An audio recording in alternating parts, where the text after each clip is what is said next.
Karibu katika presentation yetu ya leo, na hii ni presentation ambao iko na kind of urgent message kwetu sisi sote, na naomba Roho wa Mungu aendelee kuongoza unapokuwa na Biblia kando yako, wakati tunapoangalia ukweli unapodhihirishwa katika Biblia, na Mungu na mwanawe waendelee kutuongoza. Karibu tunapoenda kujifundisha kuuliza swali ambao liko mbele yetu hapa, linauliza what is the Holy Spirit?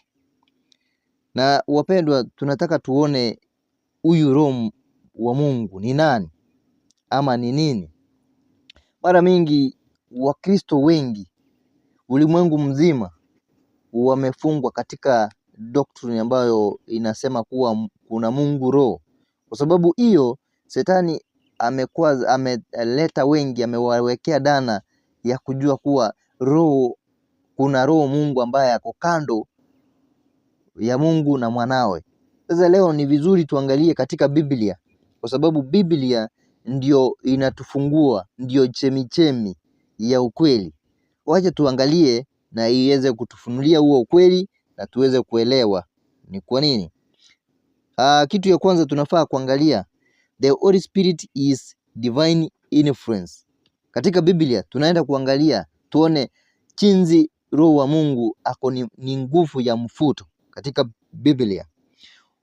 Unapoangalia Genesis 1 verse 2 inasema hivi, and the heart was without form and void, and darkness was upon the face of deep, and the Spirit of God moved upon the face of the waters. Unapoangalia hii Genesis 1 verse 2, tumeona hapa ametumia the Spirit of God. Of katika Kisungu inamaanisha kuwa is from. Hivyo inamaanisha imetoka mahali fulani. Sasa unapoangalia Psalms 51 verse 11 inasema hivi, cast me not away from thy presence, and take not thy Holy Spirit from me. Hapa ametumia thy. Thy means you are. Unapoangalia kitabu ingine ambao ni 1 Corinthians 2 verse 12 inasema hivi, now we have received not the spirit of the world, but the Spirit which is of God, that we might know the things that are freely given to us of God. You see here imetuonyesha ni the Spirit ni ya nani, kwa sababu tuliona of ambayo inamaanisha from, and thy means you are. Na unapoangalia 1 Thessalonians 4 verse 8 nasema hivi, he therefore that despised not man but God, who had also given unto us his Holy Spirit. You see, ni Mungu amepeana roho wake.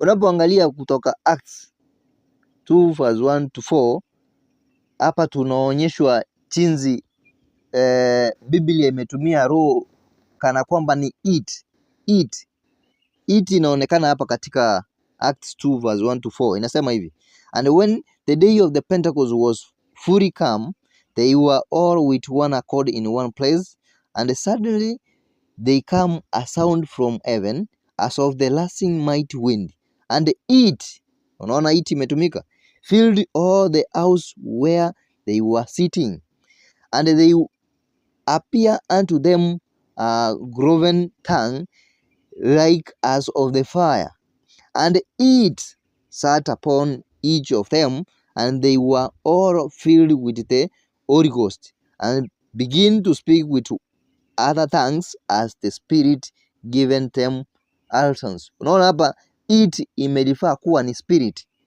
So katika Biblia inatuonyesha kuna divine influence ya roho. Unapoangalia katika Acts of Apostle ambaye Mama White aliandika akasema hivi, the nature of the Spirit, the Holy Spirit is a mystery.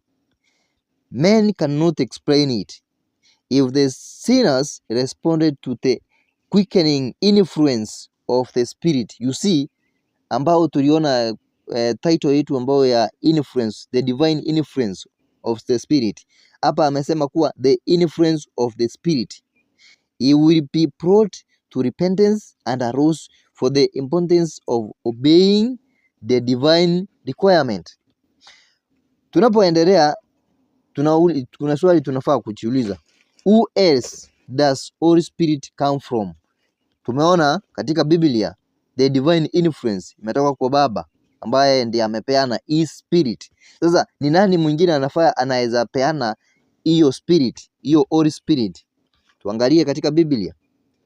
Unapoangalia Romans 8:9 inasema hivi, but you are not in the flesh but in the spirit, if so be that the spirit of God dwell in you. Now if any man have not the spirit of the Christ, he is none of his. Hapa tumeona kuwa hata Yesu anapeana hii spirit. Unapoangalia 1 Peter 1:11 ina haya ya kusema, searching what manner of the time the spirit of Christ which was in them did signify when it testified beforehand the suffering of Christ and the glory that should show.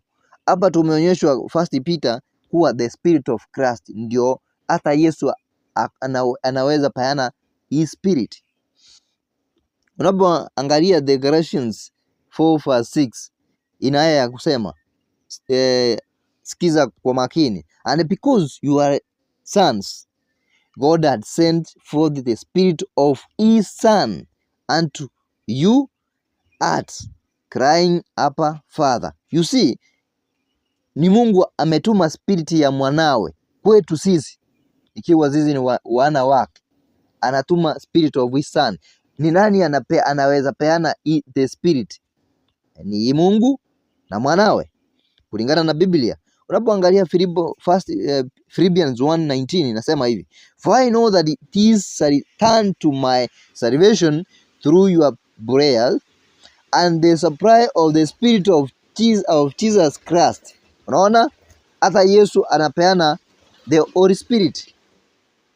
Haya, unapoangalia Titus 3:4-6 inasema hivi, but after that the kindness and the love of God our Savior toward man appeared, not by the works of the righteousness which we have done, but according to his mercy he saved us by the washing of regeneration and the renewing of the Holy Spirit of Holy Ghost, which he said on us abundantly through Jesus Christ our Savior. You see, hapa ni Mungu anapeana Roho Mtakatifu kupitia nani? Kupitia Kristo.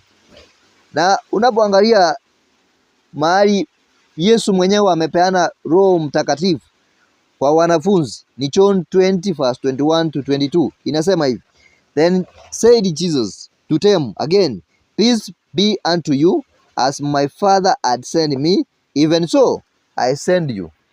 And when he had said this, he breathed on them and said unto them, receive you the Holy Ghost. You see, Yesu na yeye alipeana Roho Mtakatifu kwa wanafunzi kabla aende mbinguni. Naona amepeana Roho Mtakatifu. Huyu ni mtu mwingine, chinzi tumefundishwa tangia Shetani aweke hii doctrine ya kuna Mungu Roho. Huyu ni mtu mwingine Yesu aliwafufia wanafunzi. Unapoangalia Biblia yako utaelewa. Sasa hapa tunaona the spirit of Christ. Kristo mwenyewe ametuma Roho wake kupitia haya mafungo ambao tumekwisha angalia kutoka nyuma. Sasa unaponifuatilia utaweza angalia uone ile doctrine ambayo imewekwa dunia mzima watu wamekubali. Ni kweli kupitia Biblia. Biblia iko na wazi, ni chemichemi ya ukweli. Fuata hii chemichemi ya ukweli ndio uelewe. Tunapoendelea, swali ambao tunafaa kujiuliza, are there two Holy Spirits? Kuna spirit mbili. Biblia itatuelezea. Let us not speculate or do anything. Let us see from the Bible. Kwa sababu Biblia ni ya kweli. Haya, unapoangalia Ephesians 2 verse 18, for through him who Christ, for through him we both have access by one spirit unto the Father. Ni nani huyu? Kupitia Kristo tuko na njia moja ya kufika kwa Baba kupitia roho wa Kristo. Haya, unapoangalia pointi ya pili ambayo tunafaa kuangalia leo, the Holy Spirit is a person. Sasa tunafaa kuona au is it a person, ama ni nani huyu roho person kupitia kwa Biblia. Let us not speculate, kwa sababu wengi wanaposikia the Holy Spirit is a person wanarukaruka, wanasema ni person. Leo tunataka tuangalie ni nani huyu roho ambaye ni mtu roho kutoka kwa Biblia. Biblia ituonyeshe. Haya, who is the person of the Holy Spirit? Hilo ndio swali tunafaa kujiuliza, kwa sababu swali hapa tumejiuliza the Holy Spirit is a person. Sasa who is the person of the Holy Spirit? Hilo ndio swali la msingi. Tembea na mimi Acts 13 verse 12, inasema hivi: as they ministers to the Lord, they fasted, the Holy Ghost said, separate me, Barnabas and Saul, for the work whereunto I have called them. Unaona hapo roho anaongea. Unaona Trinity wanatumia hiyo fazi, wanasema si unasikia roho anaongea, huyu ni mtu. Haya, tuendelee tusikie huyu ni nani anaongea. Unapoangalia Acts 16 verse 8, 6 to 8 inasema hivi: now when they had gone throughout Phasia and the region of Galatia, and were forbidden for the Holy Ghost to preach the word in Asia. Verse 7, after they were come to Mysia, they assailed to go into Bithynia, but the Spirit suffered them not. 8, and they passed Mysia, come down to Troas. Haya, iya tumeona Spirit amewakataza. Sasa katika unapoangalia Revelation mzima, tutaenda kuangalia almost 7 times Spirit anaongea. Na huyo Spirit waje tuchambue tuone ni nani. Tuanzie Revelation 1 verse 13 tuone ni nani huyo. Unapoangalia 13 inasema hivi: and in the midst of the 7 candlestick, one like unto the Son of Man, clothed with garment down to the foot, and girded about the paps with golden grain. Aya, verse 16, and he had in his right hands 7 stars, and out of his mouth went a sword, a sharp-edged sword, and his countenance was as the sun shined in his strength. Waje tuangalie recap kidogo, tupause kidogo tuangalie recap. Tuone verse 13 na 16 imesema nini? And in the midst of the 7 candlestick, one like unto the Son of Man. Hapa tunapojua the Son of Man ni Kristo mwenyewe. Verse 16 inasema hivi: and he had in his right hand 7 stars. Sasa hizi ni nini? Hapa ni mafumbo imetumika. Tunafaa kujiuliza hizi ni nini sasa? Aya, tuende verse 20 itupee interpretation of the hizo mafumbo ilitumika hapa juu. The mystery of the 7 stars which thou showed in my right hand, and the 7 golden candlestick. The interpretation ndio hiyo inasema hivi: the 7 stars are the angels of the 7 churches. Zile stars ambazo zilikuwa kwa mkono wake ni 7 churches, and the 7 candlestick which thou sawed are the 7 churches. Sasa candlesticks ambazo zilikuwa katika mkono wa Yesu ni 7 churches. Hapa tumeona Yesu akiwa na 7 stars na 7 candlestick. 7 stars tumeambiwa ni 7 angels, na 7 candlesticks tumeambiwa ni 7 churches. Tembea na mimi tunapoendelea. Hapa ni Yesu tumeona akiwa chapter 1 Revelation chapter 1 verse 13, 16 na 20 tumepewa interpretation. Sasa tutembee katika chapter 2 tuone anasema nini. Kabla tufike hapo, tunaenda recap. Verse 13 tumeona in the midst of the 7 candlestick one like a son of man who is Jesus Christ. Verse 16 he had in his light hand 7 stars.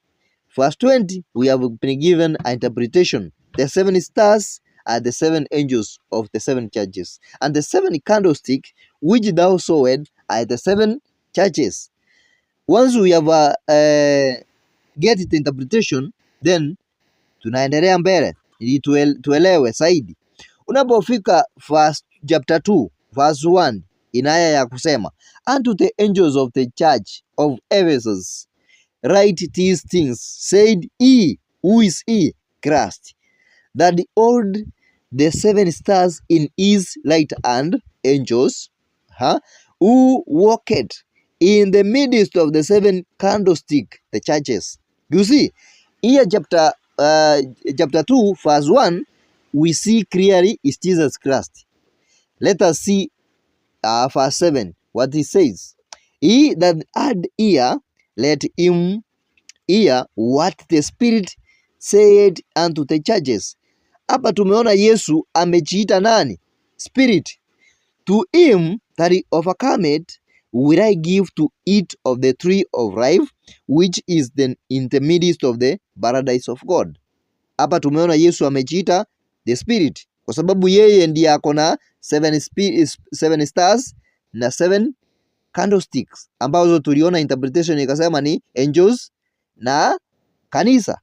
Huyu ni Yesu ambaye anaongea na kanisa. In the entire history, the Spirit tuliona kutoka kule Acts, the Spirit anaongea. Entire history ni Yesu ambaye anaongea na kanisa, katika kanisa akitumia malaika. Unapofika hapa tumeona Yesu akiongea. Unapofika chapter 3, kabla tufike chapter 3, Holy Spirit is Christ. Sasa watu watajiuliza, how is Jesus Christ being Holy Spirit? Tutaonyeshwa katika Biblia. Biblia ndio chemijemi, is the foundation ama is the fountain of waters. Come and let us drink and let us quench our thirst. Unapoangalia katika Revelation mara 7 Yesu amejiita Spirit. Leo tunataka tuone hizi mara 7 ni kweli. Haya, tuangalie unapoangalia 7 katika Biblia ama katika Biblia na Roho NLP, 7 inasimamia completeness and perfection. Unapoangalia akijiita 7 times Spirit, hivyo inamaanisha ni complete na ni perfect, yeye ni Spirit. Sasa tutembee na mimi tuangalie Revelation 2 verse 18 na 29, jinsi tuone Yesu anapojiita yeye ni Spirit. Unapoangalia hiyo Revelation 2 verse 18 inasema hivi, and unto the angel of judge in Thyatira light these things said the Son of God. Hapa tumeona 18 akisema ni yeye, the Son of God is Jesus Christ, who had his eyes like unto a flame of fire and his feet are like fine brass. Sikiza 29 clearly venye anajiita, he that hath ear let him hear what the Spirit said into the churches. Ni nani alikuwa na stars katika mkono wake? Ni Yesu. Na amejiita aje? Spirit. Anaongea katika kanisa. Katika kanisa. Aya, unapoangalia chapter 3 verse 1 na verse 6 anaya ya kusema. Sikia venye inasema, and unto the angels of the church in Sardis write these things said he that hath the 7 spirit of God. Ni nani alikuwa na 7 spirit of God? Ni Yesu. And the 7 stars, I know thy works, that thou art a name that thou livest, and thou dead. Verse 6, sikia venye anasema, he that hath an ear, let him hear what the Spirit said unto the churches. Hapa wapendwa, without doubt, Yesu anajiita spirit. Sasa tusikize verse 17 anasema clearly na verse 13 kana kwamba yeye ni spirit. Verse 7, and to the angels of the church in Philadelphia write, these things said he that is holy. Amejiita nani? Holy. He that is true, he that at the key of David. Nani ako na hizo vitu? Ni Yesu mwenyewe. He that opened and no man shuts. He shut it and no man opened it. Verse 13, sikiza venye anachita. He that hath an ear, let him hear what the Spirit said unto the churches. Unaona? Yesu mwenyewe anachita. Sasa wacha katika haya maneno yake, wacha tuyaweke pamoja. Katika haya maneno yake amesema 7 amejiita holy na verse 13 amejiita the Spirit. Wacha tuyaweke pamoja kwa sababu anapojiita holy and the Spirit, tunapoyaweka pamoja yatakuwa aje? The Holy Spirit. Unaona? Ni yeye mwenyewe amejiita hivyo ama anasema yeye mwenyewe he that is holy and the Spirit. Hivyo katika Biblia tumeonyeshwa Yesu amefanya nini? Amejiita the Holy Spirit kulingana na Biblia.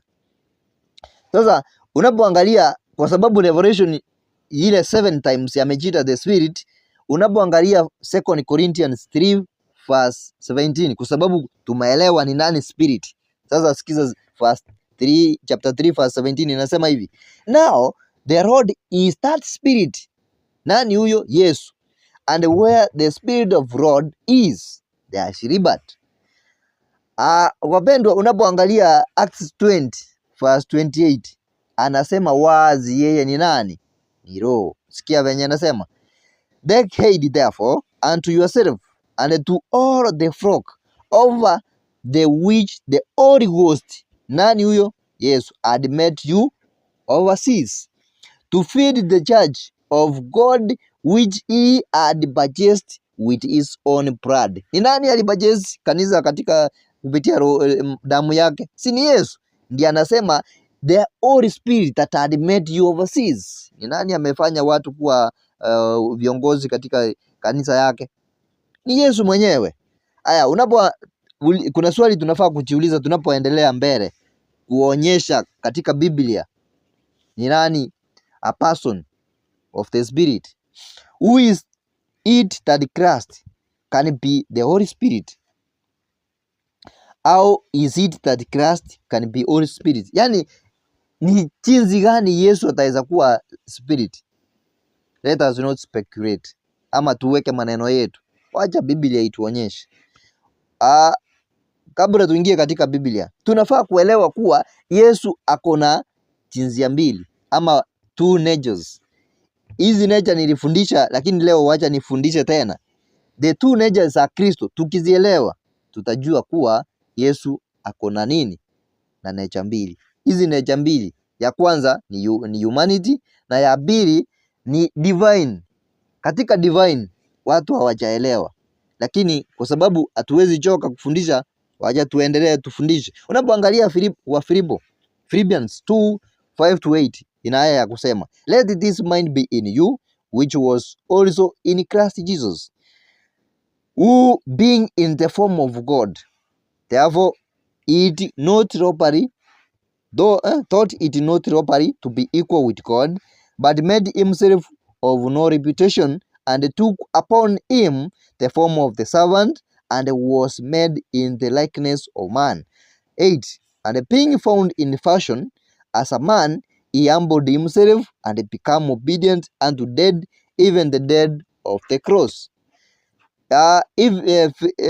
Hebrews then verse 5 inaya ya kusema, wherefore when he cometh into the world, he said, sacrifice and offering thou couldest not, but a body as thou prepared me.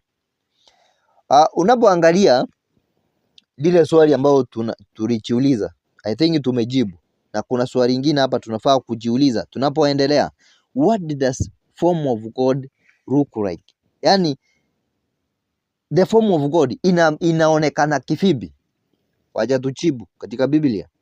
Unapoangalia John 4:24 inasema hivi, God is a spirit and they that worship him must worship him in spirit and in truth. Sasa Mungu ni roho, na Yesu hapa nyuma tumeona katika Philippians alikuwa na fomu ya Mungu kabla akuje duniani. Sasa waje tuangalie au the form of the Holy Spirit ni vipi? What does a spirit form look like? Yani ile fomu ya spirit inaonekana aje?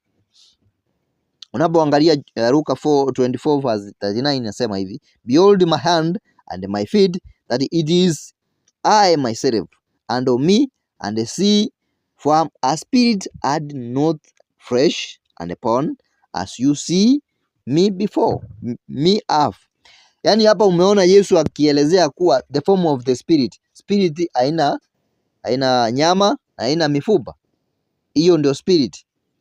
Haya, unapoangalia Genesis 1:26 and 27 inasema hivi, and God said, let us make man in our image after our likeness. So God created man in his own image, in the image of God created him, man and female created he them.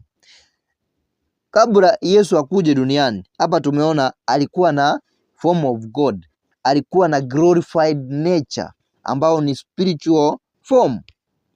Sasa wapendwa, hiyo inadirisha katika Biblia. John 17:5 anasema hivi, and now O Father glorify me with thine own self, with the glory which I had with thee before the world was.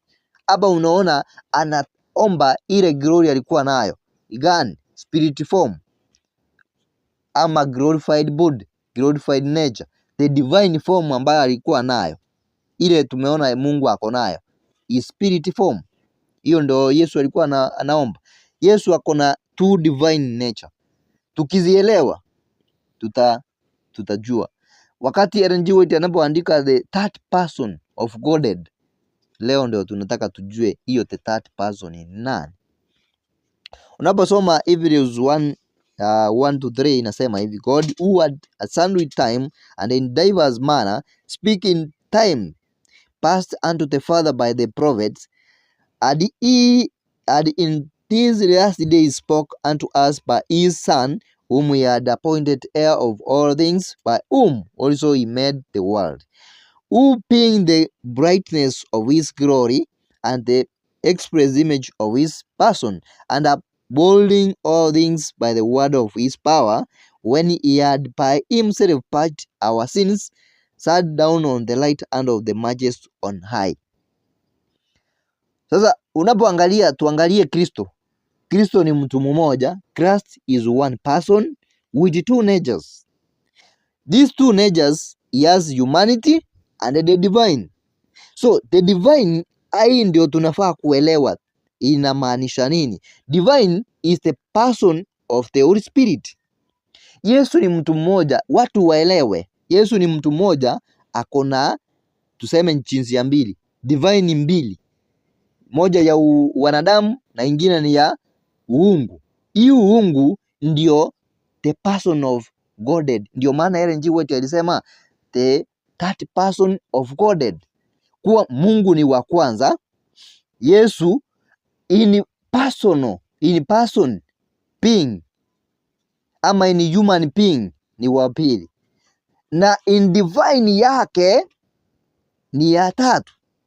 Divine Yesu, muelewe vizuri, Mungu akiwa first person, Yesu katika jinsia yake ya kwanza ya wanadamu ni the second. Yesu mwenyewe bado huyo in the divine nature akiwa watatu. Yesu ako ni, there are two beings in heaven but three powers. Mungu, Yesu na Yesu akiwa na his divine nature. Hiyo ndo tunafaa kuelewa. Watu wengi wamewekewa ile dhana ya kuwa the Holy Spirit, the God Holy Spirit is a person in a distinct from the Father and the Son. lakini leo Biblia imetuonyesha kuwa Yesu ile roho yake ama ile ule udivine, the divine nature ndio ya tatu, lakini sio mtu mwingine wa tatu, sio mtu mwingine kando na yeye. Wacha tuburufu katika roho ya unabii. Ellen G. White alionyeshwa, alitabiliwa, akaona. Ukisoma manuscript release volume 14 nasema hivi: compared with humanity, Christ could not be in every place personally. Therefore, it was altogether for their advantage that should leave them, go to his Father and send Holy Spirit to be his successor on the earth. The Holy Spirit is himself divested of the personality. Umesikia? Yani Roho Mtakatifu ni Yesu mwenyewe ambaye divested of the personality of humanity. And independently thereof, he could represented himself as present in all place by his Holy Spirit as the omnipresent. Umesikia hapa? Hii ni quote iko clear ambao hatufai kufunga macho. Unapoangalia the two aspect of Holy Spirit, kuna aspect ambao ziko mbili tunafaa kuzielewa. Moja, the Holy Spirit is a divine influence. Hiyo ndio aspect ya kwanza. There are two aspect. Aspect ya kwanza, the Holy Spirit is a divine influence. Nimeonyesha ama tumeangalia katika Biblia the divine influence, jinsi imeonekana katika Biblia na roho ya unabii. Na ya pili ni the Holy Spirit is a person. Sasa kulingana na hizo divine mbili ama hizo aspect mbili, roho ya unabii iko na haya ya kusema: throughout all the churches there is one subject of vital importance that has been neglected. We have failed to make the Holy Spirit the theme of our thoughts and instruction. Light has come to us concerning the office of Spirit of God, and with pardon hearts some have presented to the church the great division that God has made for the people in the gift of his Holy Spirit. Haya, unapoangalia The Review and Herald August 26, 1890 ina haya ya kusema.